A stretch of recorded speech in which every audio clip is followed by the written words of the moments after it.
50 বছর তো এইভাবেই চলেছে, কেউ অ্যাকাউন্টেবল নয়। আপনার দোকানের সামনে যদি ময়লা হয়, আমি দোকানদারের কাছ থেকে পেনাল্টি নেব। এই এক্সটেনশন চলবে না, এটা পাবলিকের জায়গা, এখানে আপনারা এই এক্সটেনশন করে রেখেছেন। প্রত্যেকটা দোকান, প্রায় প্রত্যেকটা দোকান এনক্রোচ করে প্যাসেজে, যেটা পাবলিকের প্যাসেজ সেটাকে এনক্রোচ করে সেখানে টেবিল চৌকি লাগিয়ে দোকানকে এক্সটেন্ড করেছে। তার ইলেকট্রিকের তার পুরো একদম সেই চতুর্দিকের মতো ঝুলছে চারিদিকে, সেগুলোকে ঠিক করতে বলা হয়েছে। গড়িয়াহাটেও যেরকম বাথরুমের সাংঘাতিক অবস্থা, সেইভাবে বাথরুমগুলোকে ঠিক করতে বলা হয়েছে। আমাদের দপ্তর থেকে আমরা বাথরুমগুলোকে সুন্দর বাথরুম বানিয়ে দেবো, মহিলা পুরুষদের আলাদা আলাদা বাথরুম।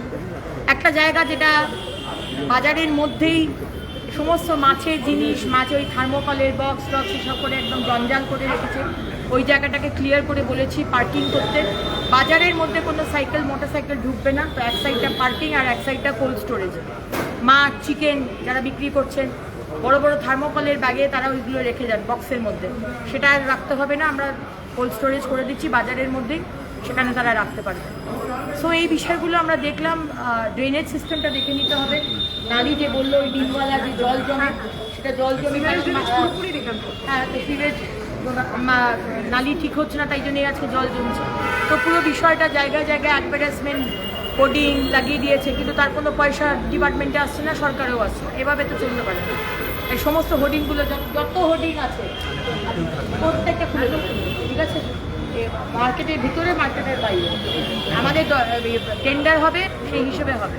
যারা পরিষ্কার করে সাফাই কর্মী, তারা একটা এজেন্সি থেকে, তারাও নাকি ডিউটিতে আসে। এইভাবেই তো চলছিল 50 বছর, তো এইভাবেই চলেছে, কেউ অ্যাকাউন্টেবল নয়।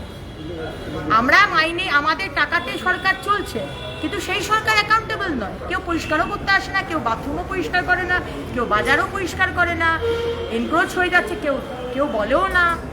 এটা চলবে না। যদি কেউ না কাজ করতে চান, অবশ্যই নিয়ে নিন, রিটায়ারমেন্ট নিয়ে নিন, আমরা অন্য এজেন্সি ডেকে নেবো, বলে দিয়েছি। টেন্ডার করে অন্য এজেন্সি ডেকে নেবো আমরা। আপনার দোকানের সামনে আপনি ময়লা পাবলিক এসে ফেলে দেবে, আমি দেখবো না। আপনার দোকানের সামনে যদি ময়লা হয়, আমি দোকানদারের কাছ থেকে পেনাল্টি নেব।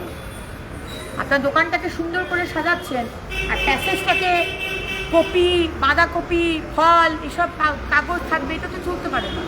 সুতরাং পেনাল্টি আপনার কাছ থেকে নেব, আপনারা দেবেন সরকারকে, অসুবিধা নেই তো। নোংরা করে যান আর পেনাল্টি সরকারকে দিয়ে যান, তাতে অসুবিধা নেই।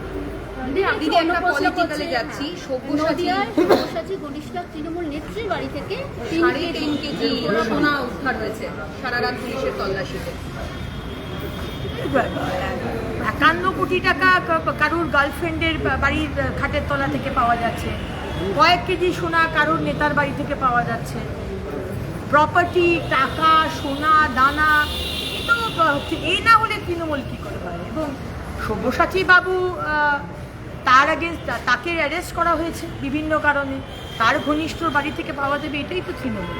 তৃণমূলে আপনি মেম্বারশিপ পেতেন না যদি না আপনাকে এই জিনিসগুলো আপনি করেন, এই সোনা দানা করা, সিন্ডিকেট চালানো, তোলাবাজি করা, ভয় দেখানো, মানুষের জমি করে নেওয়া, এক্সটর্ট করে নেওয়া। এটার জন্যই তো আজকে তৃণমূল হয়েছে, এবং সেই কারণেই আজকে তৃণমূল টুকরে টুকরে গ্যাং। আধিকারিকরা ছিলেন আজকে, বাজার ঘুরলেন, তারা একটাই অভিযোগ করলেন যে সবাইকে বলা হচ্ছে, তারা কেউ কথা শুনছে না। এই যে কথা না শোনার প্রবণতাটা, এটা আগামী দিনে কি করবেন? আবারও যদি কথা না শুনলে, দেখুন আগের কথা শোনেনি সেইভাবে, ঠিক আছে, তুমি বিলো দ্য টেবিল 50,000 টাকা পাঠিয়ে দাও মন্ত্রীকে বা বিধায়ককে বা কাউন্সিলরকে, ও ঠিক হয়ে যাবে, অসুবিধা নেই, তুমি এনক্রোচ করো, কোনো ব্যাপার নেই। আমাদের শুভেন্দু অধিকারী সরকারে তো সেটা হবে না। আপনি কথা নাই শুনতে পারেন, আমাকে পুলিশ পাঠাতে হবে, তারপর পুলিশের গাড়িতে করে তুলে আপনার জিনিসপত্রগুলো নিয়ে চলে যাবে, আপনাকে 5 দিন হাজতে রেখে দেবে। আপনি প্রশাসনের কথা যদি না শুনে, আমি তো ইলিগাল কাজ কিছু করছি না। যা অ্যাক্টে আছে, যা সংবিধানে আছে, যা লেখা আছে নিয়ম, পাবলিক প্যাসেজ আপনি অবস্টেকল ক্রিয়েট করতে পারবেন না, এটা সুপ্রিম কোর্টের অর্ডার। সে ফুটপাথ বলুন আর মার্কেটের ভিতর বলুন, যে কোনো একজন মানুষ, নাগরিকের সে ইন্ডিপেন্ডেন্টলি স্বাধীনভাবে চলতে তাকে অধিকার দেওয়া হয়েছে। সেই অধিকারে যদি আপনি এনক্রোচ করে হস্তক্ষেপ করেন, তাহলে সেই ব্যবস্থা সরকার নিতে পারে, এটা নিয়ম আছে। তাই জন্য আমরা এটা নিচ্ছি। আপনি শুনলেন তো ভালো কথা, আপনি নিজেই সরিয়ে দিলেন, আর নিজে যদি না সরান তাহলে আমাদের প্রশাসনের বলছি ঋতব্রতপন্থীরা কালকে মমতা বন্দ্যোপাধ্যায় আর অভিষেক বন্দ্যোপাধ্যায়কে বাদ দিয়ে দিয়েছেন ন্যাশনাল ওয়ার্কিং কমিটি করে, কি বলবেন?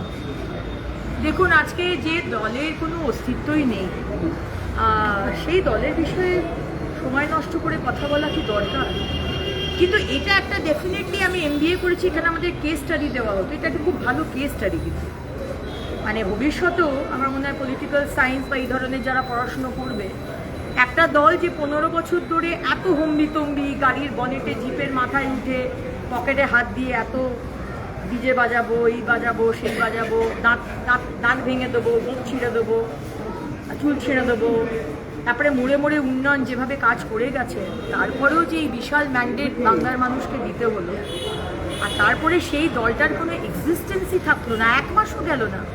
অভিষেক ব্যানার্জি, মমতা ব্যানার্জি শিখিয়েছেন আপনার দলকে, যাদের হাত ধরে দলে এনেছিলেন, তারা আজকে এইভাবে বিক্ষোভ জানাচ্ছে, বিরোধিতা করছে। মানে দলটার যে ফাউন্ডেশনই কিছু ছিল না, একটা বাড়ির ফাউন্ডেশন না হলে যেরকম বাড়ি টেকে না, পড়ে যায়, আজকে সেই টুকরে টুকরে গ্যাংয়ের অবস্থা তৃণমূলের হয়েছে, উইচ ইজ ভেরি ন্যাচারাল। কেন হয়েছে?